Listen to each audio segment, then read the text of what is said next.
You should answer the questions as you listen because you will not hear the recording a second time. Listen carefully and answer questions 1 to 4. Good afternoon. You're through to reception at the Island Hotel in Crete. How may I help you today?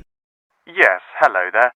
I'm hoping to book a double room for my wife and myself for about 2 weeks, from the 25th of April of this year. Firstly, could you tell me whether it's particularly hot during this time? Yes, of course, sir.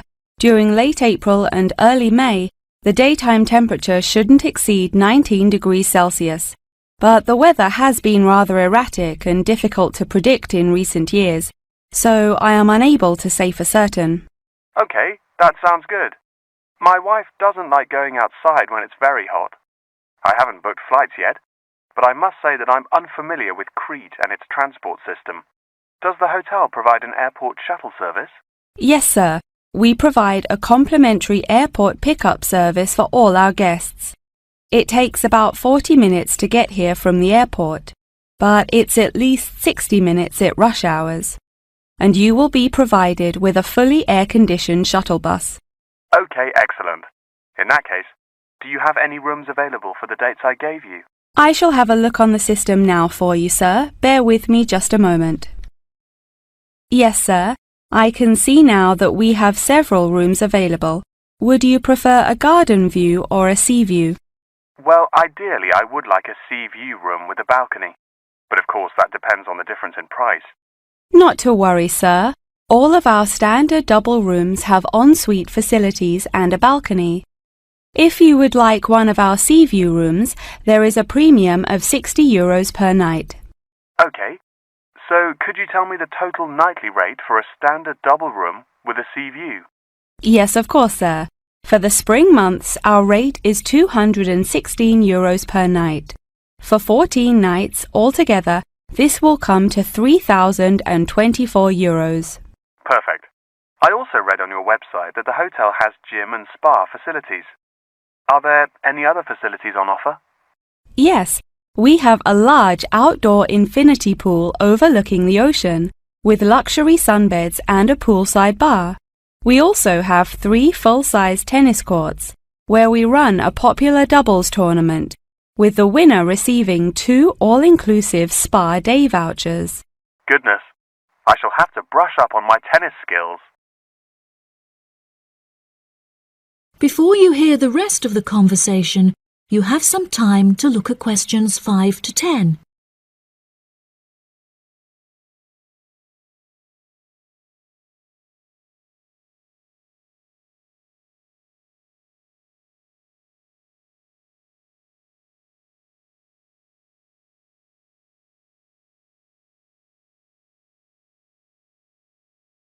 Now listen and answer questions 5 to 10. Are there any other activities organised by the hotel that we can partake in?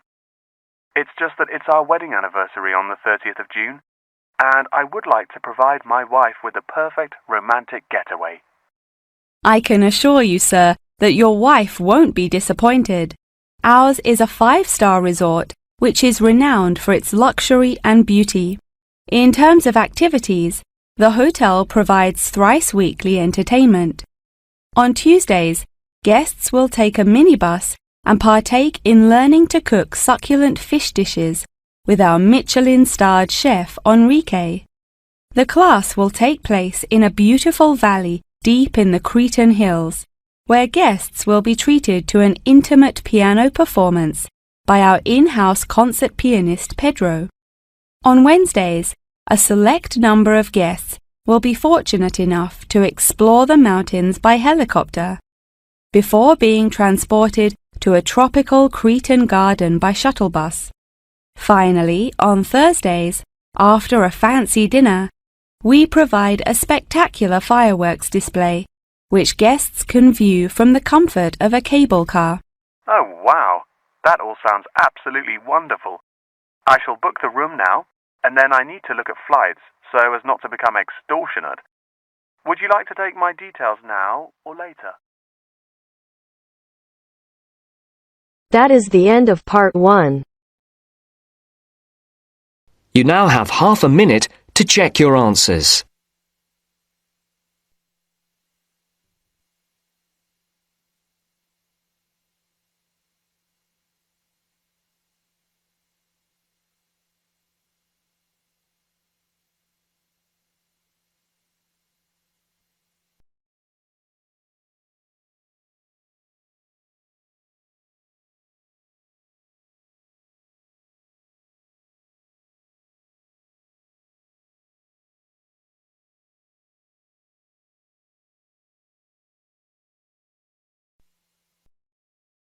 Now turns to Part 2.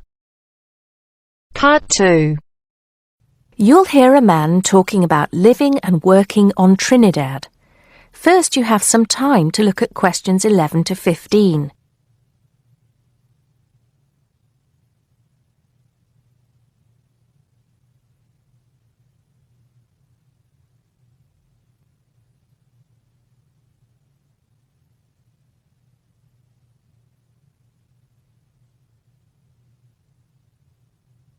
Now listen carefully and answer questions 11 to 15.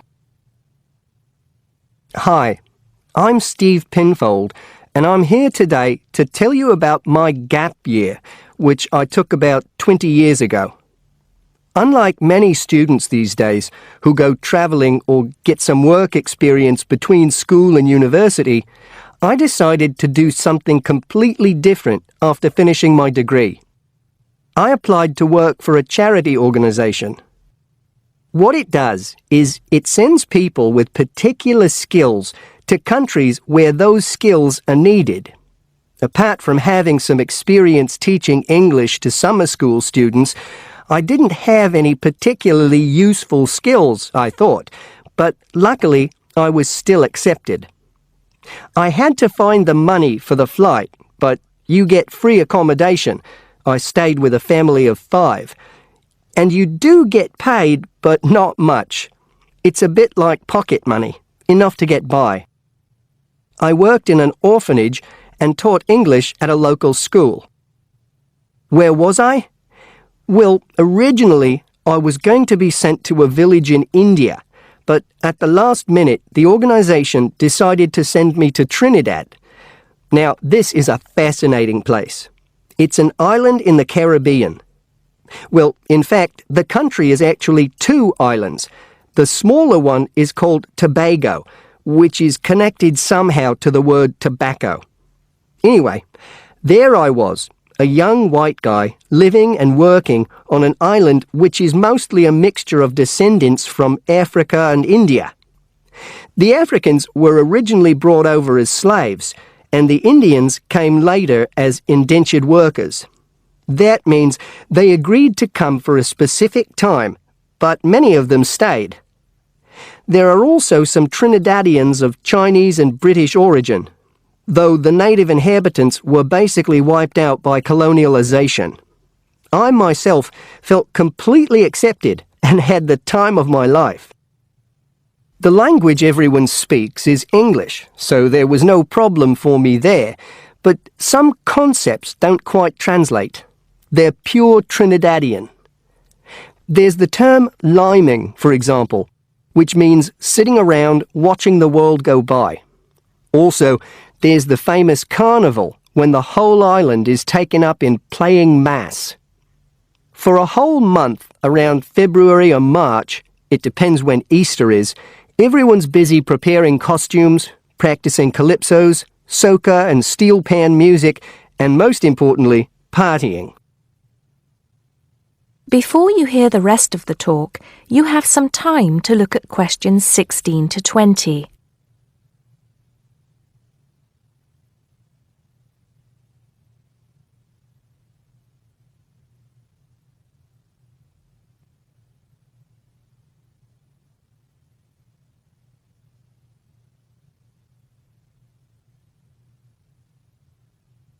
Now listen and answer questions 16 to 20.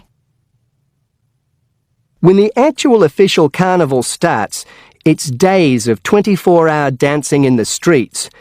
In Trinidad, it's called whining. You've probably seen this sort of thing on TV, in the more famous carnival in Rio, or even at the Notting Hill Carnival in London. Many people joined bands, each one of which has a theme. For example, the Sea or Jungle Fever, and they have costumes designed and made to go with the theme. These can cost $1,000 for the king and queen of each band. They're incredible. The whole city is a non-stop party zone, full of colour and sound. It's serious too. The bands are in competition and the winner gets $1 million. Sorry, I got a bit carried away with those memories. Back to my real job there. The orphanage was called St. Augustine's, and that's also the name of the place where it was, St. Augustine, a town just outside the capital city, Port of Spain. I didn't have any particular job description, just to be with the children and tell stories, sing songs and play games. Oh, and we also went camping in the jungle once. I could tell you a few stories about that particular escapade. Every time I arrived at the gate, kids would come running towards me, shouting, with big smiles on their faces. The younger children seemed fascinated by my blonde hair and loved to touch it as if it was something miraculous.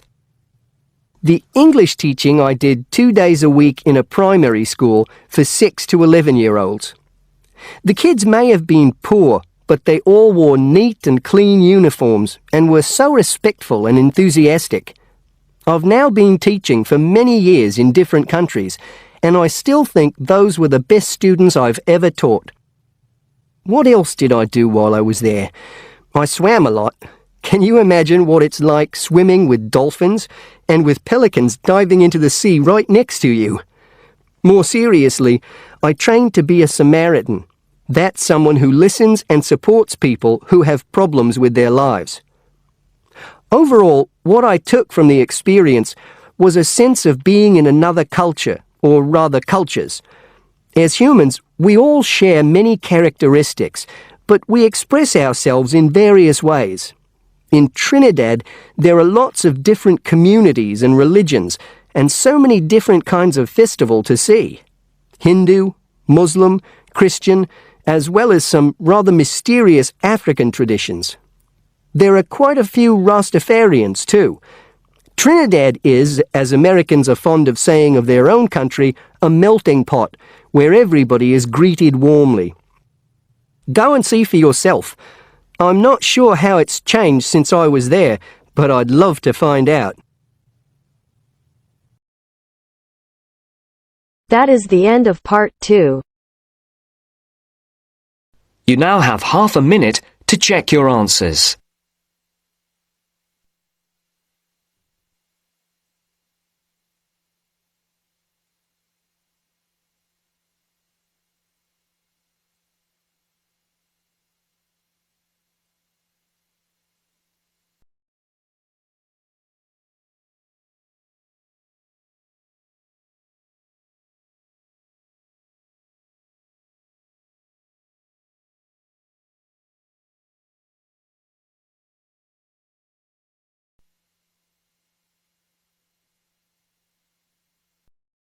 Now turns to part 3.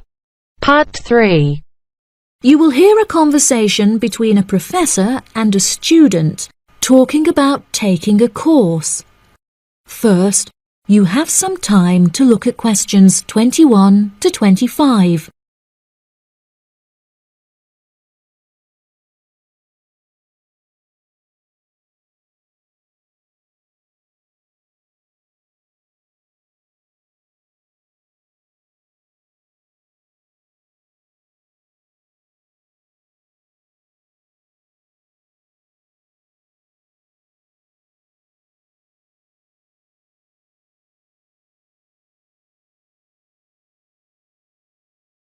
Now listen carefully and answer questions 21 to 25.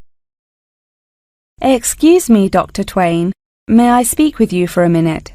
Of course, please come in. I'm Charlotte York. I'm considering taking your course in tourism. Right. Well, Charlotte, how can I help you? I have been considering studying tourism. However, it is such an important decision that I would like to seek some advice about it first. Would you mind answering some of my questions? Absolutely. Fire away. Well, I have been discussing courses with my parents, and they are concerned that I will not be able to get a well-paid job with a degree in tourism. The reason that I want to study the course is that I have a great interest in the subject, and I think I would really enjoy it. I believe the only way that I will enjoy my life is if I enjoy my career. Happiness is far more important than money, don't you think? Absolutely. I would much rather be happy and poor rather than rich and miserable. Money cannot buy you happiness. I'm glad you agree. You needn't worry about money, Charlotte. A large part of the tourism course is dedicated to teaching students how to manage finances, a skill that you can apply to your everyday life as well. I would also recommend that you take a sideline course in time management, as this can be incredibly useful in efficiently planning your workload. Efficiency is the key to success. I'll remember that.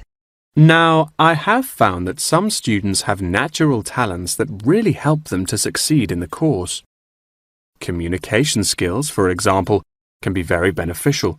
Do you have any strengths? Maths was always my favourite subject at school, so I really enjoy solving mathematical problems. However, I find statistics quite difficult. I have always been very capable and self-sufficient. I have a lot of confidence in my abilities and will take the initiative in situations without needing to depend on anyone else for their help. That's a really great quality to have and will be particularly useful if you choose to study tourism. That's great. I would recommend that you spend some of your time researching the course. A lot of people who are uneducated on the subject claim that tourism is a shrinking industry and that it will become irrelevant in the future. If you study the published research, however, you will see that the truth is quite the opposite. The industry has, in fact, grown significantly as people have developed an ever-increasing interest in culture and travel. Have you compared the university course with a polytechnic? Yes, I have. I was interested in studying the course in modules. However, the university doesn't offer that option. I don't have enough funds to be able to attend an expensive university, so I was relieved to see that the course is quite affordable. I also considered attending a summer school instead of university to save money, and so that I could work during the rest of the year. But I really wanted the university experience. I think that university would suit you well. Before you hear the rest of the conversation, you have some time to look at questions 26 to 30.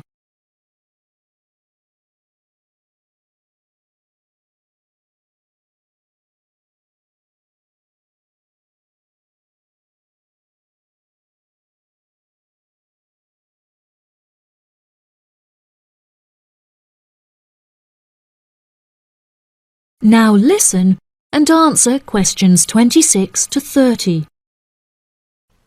Now, what about the courses?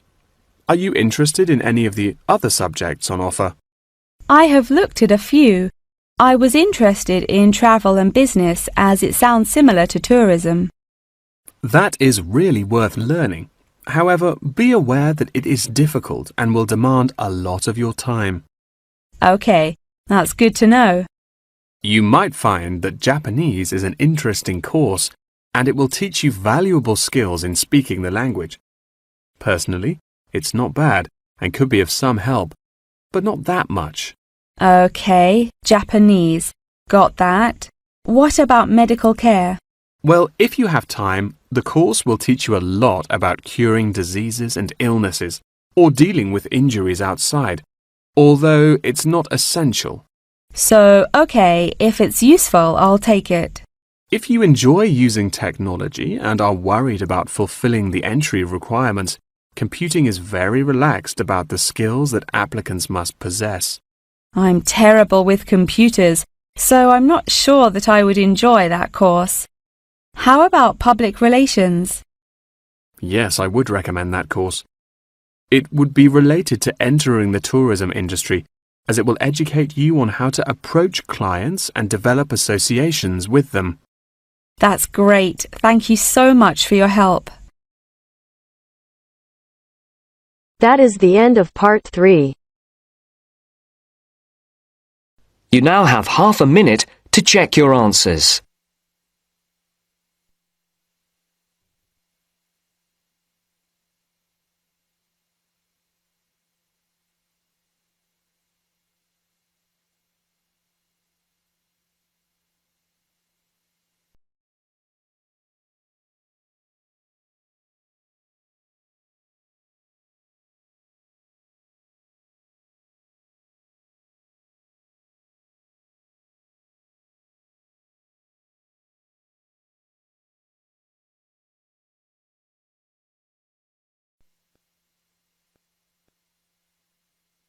Now turns to part 4. Part 4. You will hear part of a lecture about how adults and babies communicate. You should answer the questions as you listen because you will not hear the recording a second time. First, you have some time to look at questions 31 to 40.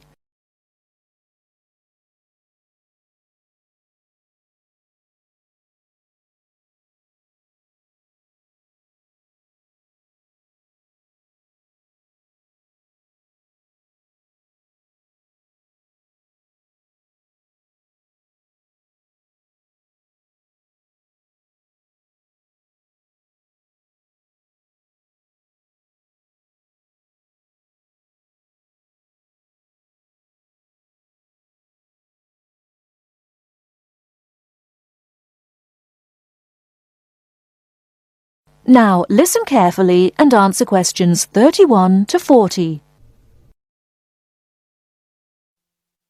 Hi, I'm Emma Bailey, and today I'm going to be talking baby talk. Hopefully, you'll find the subject interesting rather than infantile. I'd like to start by getting you to imagine a scenario. You're in an office or at a family gathering when a mother comes in with her young baby.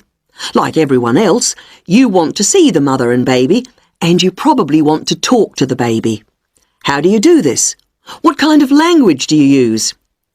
Recent research has shown that adults all talk to babies in similar ways.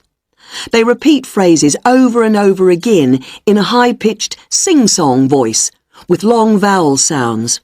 And if they ask questions, they exaggerate their intonation.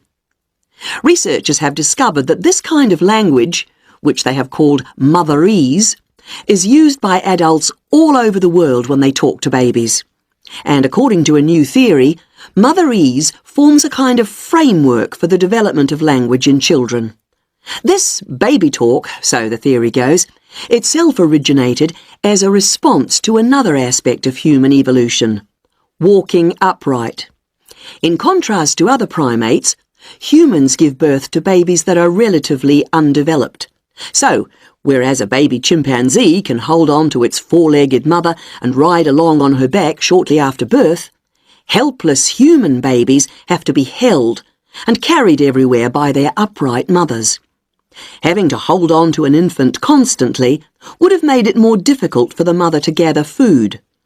In this situation, researchers suggest, human mothers began putting their babies down beside them while gathering food. To pacify an infant distressed by this separation, the mother would talk to her offspring and continue her search for food.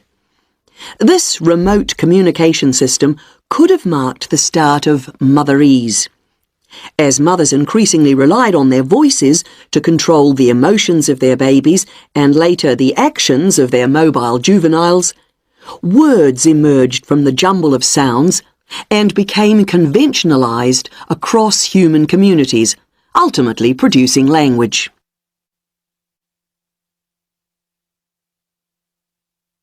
Not all anthropologists, however, accept the assumption that early human mothers put their children down when they were looking for food. They point out that even modern parents do not do this. Instead, they prefer to hold their babies in their arms or carry them around in slings. They suggest that early mothers probably made slings of some kind, both for ease of transportation and to keep their babies warm by holding them close to their bodies. If this was the case, they would not have needed to develop a way of comforting or controlling their babies from a distance. It's not only anthropologists, but also linguists who challenge this explanation for how language developed. They say that although the motherese theory may account for the development of speech, it does not explain the development of grammar. Nor, they say, does it explain how the sounds that mothers made acquired their meaning. Most experts believe that language is a relatively modern invention that appeared in the last 100,000 years or so. But if the latest theory is right, baby talk, and perhaps fully evolved language, was spoken much earlier than that. We know that humans were walking upright 1.5 million years ago. This means that mothers may have been putting their babies down at this time and communicating with them in motherese.